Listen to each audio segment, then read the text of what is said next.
Hey everybody, how's it going? Welcome back to Copper Jacket TV. So the video that you're about to watch was filmed yesterday. And yesterday, November 30th, when my buddy Nathan and I made the video, we were unsure of when this law and when this provision was actually going to start. Well, he called me up early this morning and said, guess what? It started today. So as you watch this upcoming video, just keep in mind that this new law is now in effect.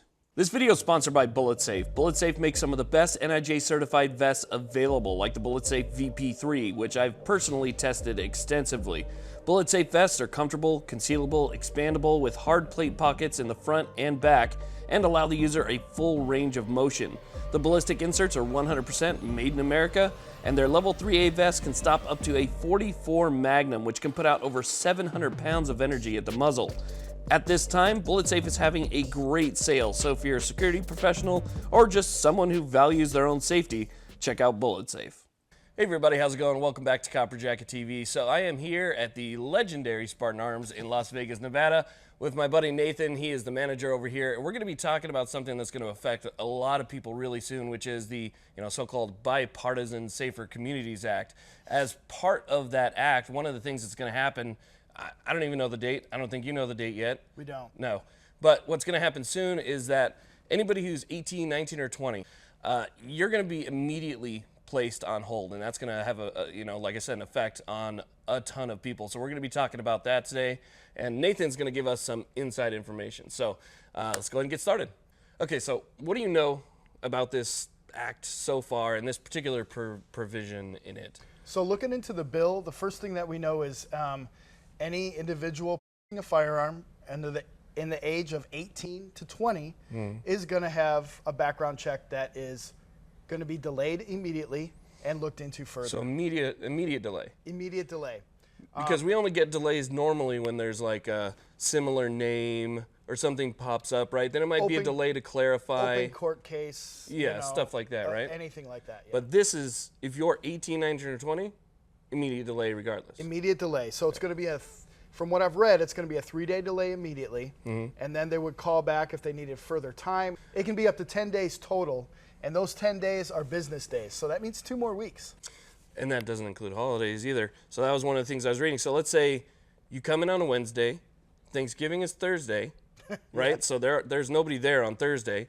So you have Friday would technically be your first business day. Your first business after day. You came in on Wednesday. Yep.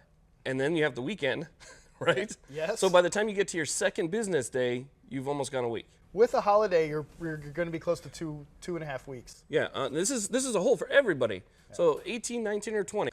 So that, I mean, it's going to have a big effect. Obviously, what this does, I think, is it's going to discourage a lot of people who are, happy that they're finally 18. They can go out, they can get their first thing. They're going to be super excited about it.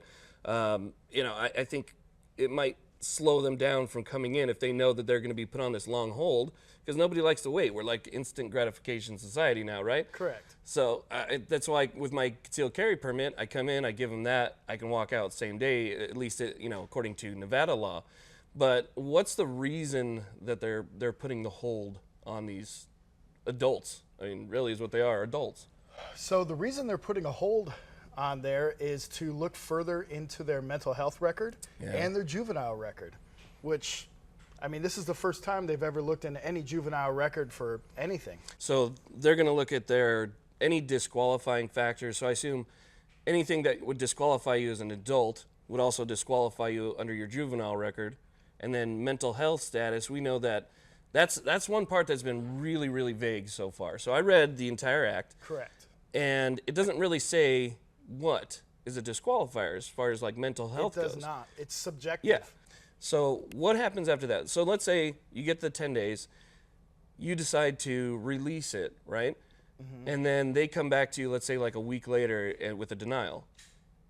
Can they still do that, or how does that work? As far as I know, they can still do that. And if they do come back with a denial, then they're going to have to turn in that firearm. So similar to the 94 Clinton bill, which sunset in 2004, this has a sunset also, right? Yes, 10 years.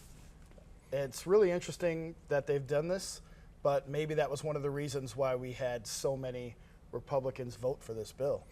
There was 14 congressmen and 15 senators that helped push this bill through. Yeah, honestly, it really makes me sick because they don't think about the implications or the ramifications. What they're doing is they're just like, the Democrats want to take a mile, right? But we'll just give them half a mile for now, just so that they'll be satisfied. I mean, what they don't understand is half a mile still hurts people. Absolutely. I mean, it's death by 1,000 cuts. It's chipping away. Yeah, it's just chipping away at our rights one little bit at a time. We wanted to make you guys aware that this is something that is coming down the pipeline. It was passed by Congress and it was signed by the president on the 25th.